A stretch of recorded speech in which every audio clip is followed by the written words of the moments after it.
The great state of Michigan is known for its many lifestyle offerings, and they vary greatly from city to city, county to county, and township to township. So be sure to stick around, because in this video, I'm going to take apart what these lifestyles are, who fits which mold, and how to figure out what yours is. So let's get started. First of all, what's going on, everybody? Hi, my name is Luane, and I am with the Glover Agency in Fenton, Michigan. As a realtor, I have helped people just like you buy, sell, and invest in the amazing state of Michigan. So if there's ever anything that you need, please don't hesitate to reach out. I'd be happy to be your go-to resource for everything and every question that you have about Michigan.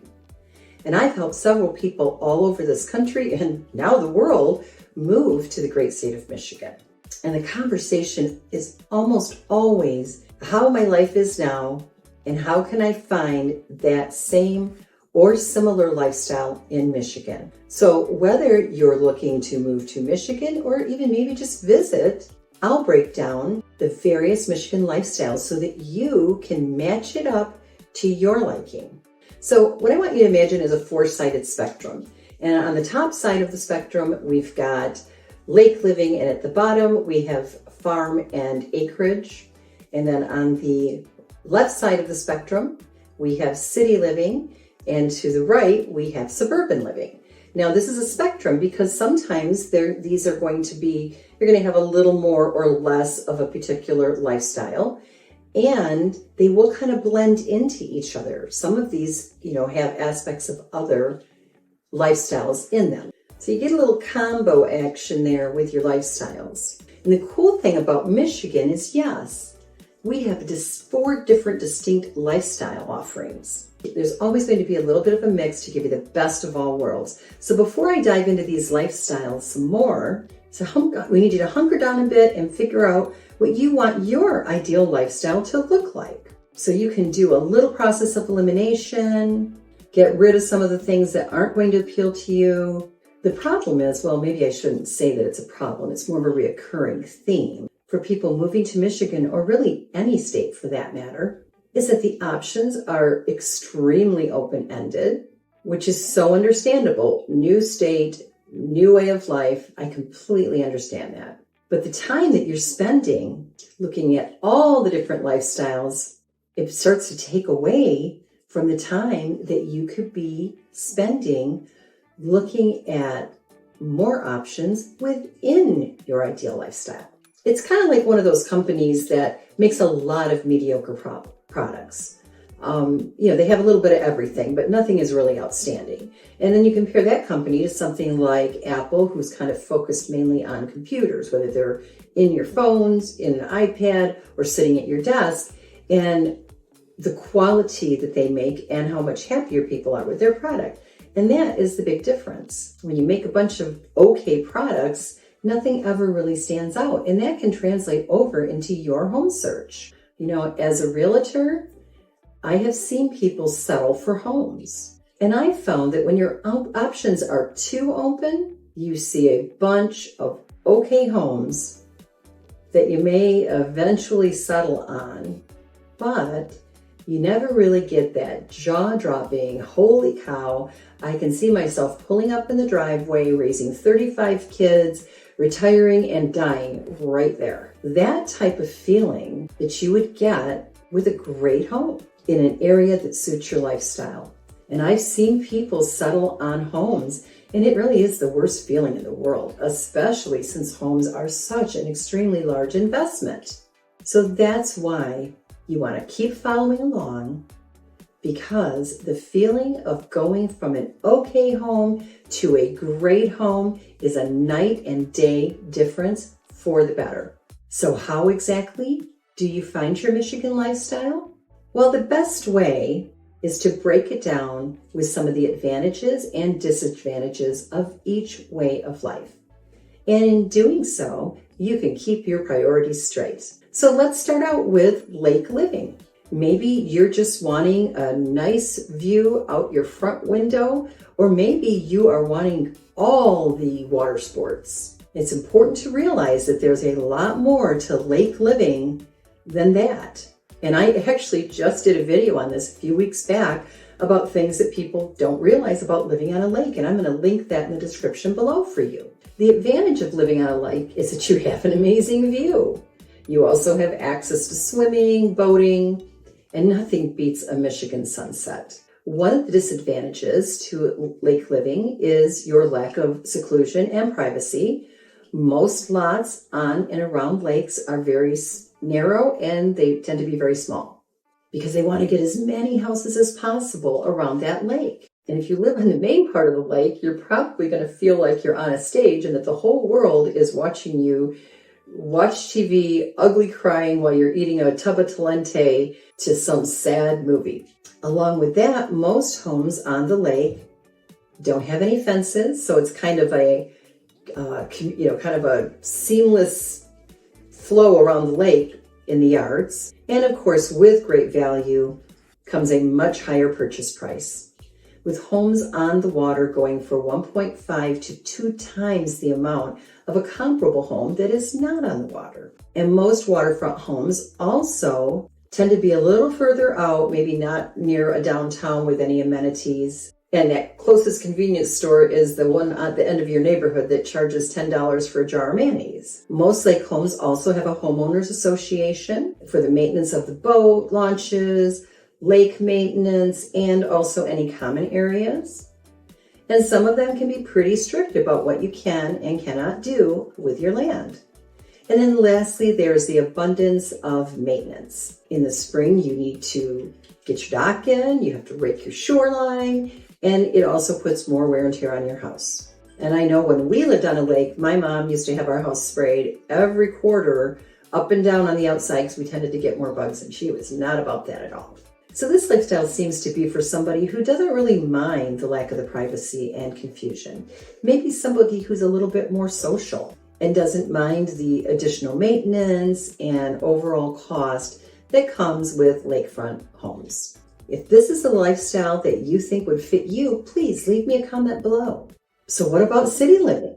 Maybe you come from a more heavily populated area like California, Chicago, or New York, and you very much like the hustle and bustle that comes with city living. And you put up with it because everything you need is right there in the concrete jungle. And you're content with living in a 10th floor high-rise condo.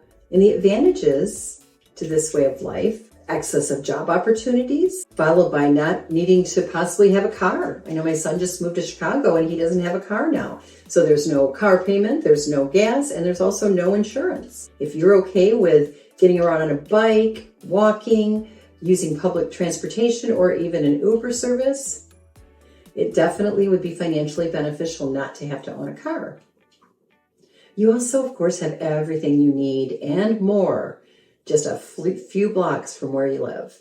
And where you work and play and live are probably within a pretty close proximity to each other. You also are going to get to meet a bunch of different people from all walks of life, which feeds into the next point, is having a great nightlife, always having something to do. And of course, the disadvantages of this lifestyle would be the heavy traffic, sirens, honking, just all the noises of the city. I was in Chicago this weekend and you had ambulances, fire trucks. It was Cinco de Mayo, so people were revving their engines and flying their flags, and it was pretty loud. And there's a bigger population, so it can often feel kind of stuffy, maybe even claustrophobic and very people-y in areas like this. The home prices tend to be higher for what you get, and overall, your cost of living is going to be a little bit higher. And of course, living in a downtown atmosphere like Detroit is not going to be as expensive as living in New York or Chicago. Crime also tends to be a little bit higher, and homelessness. You're going to see more of that, and it's kind of a given in the larger cities. Now, this is a lifestyle that you're aiming for.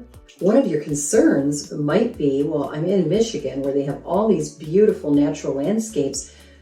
I'll never see any of that if I'm living in a city. And it's not necessarily true, because many of our cities, Detroit, Troy, Lansing, Grand Rapids, Ann Arbor, have an abundance of green space, parks, along with the city feels.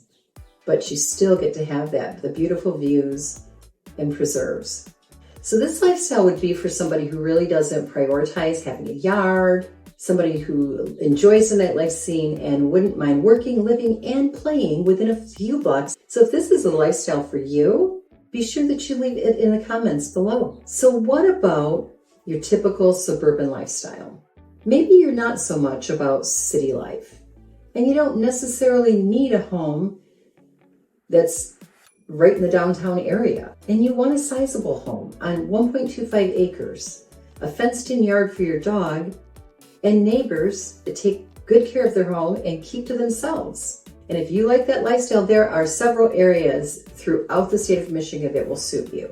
And the advantage to this lifestyle is that you can get more bang for your buck because you're outside of the city and you're not living on the lake, and you have much more seclusion and privacy, and you can keep to yourself if you'd like to.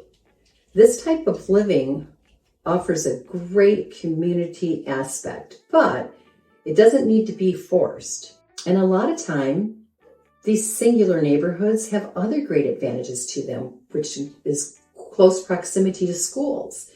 It's not unusual to be able to have your kids walk to their elementary school or even maybe their middle school or high school when you're living in the suburbs. And a lot of these well-maintained neighborhoods have homeowner associations to take care of the yards, the park, and just to keep order.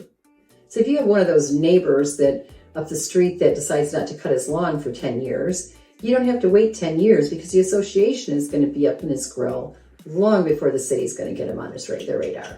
And many of these neighborhoods could be in closer proximity to downtown areas and other city amenities.